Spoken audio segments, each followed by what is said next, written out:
Hey everyone, welcome back to the channel. In today's video, I'm going to show you how to use one of the most powerful and underrated features inside SmartScout, the Sellers tab. Once you log in, head to the left-hand sidebar and click on Sellers, and you'll see three sub-tabs: Sellers, Seller Map, and Suppliers.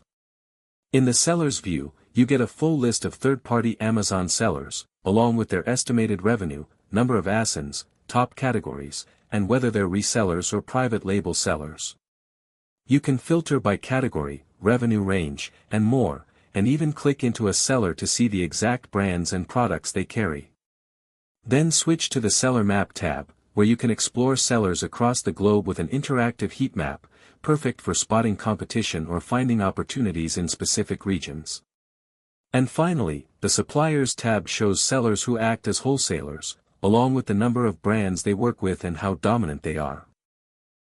Perfect for wholesale lead generation.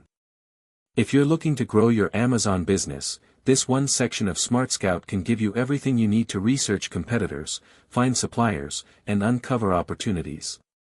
If you found this helpful, make sure to like the video, drop a comment if you have questions, and don't forget to subscribe for more Amazon FBA tutorials.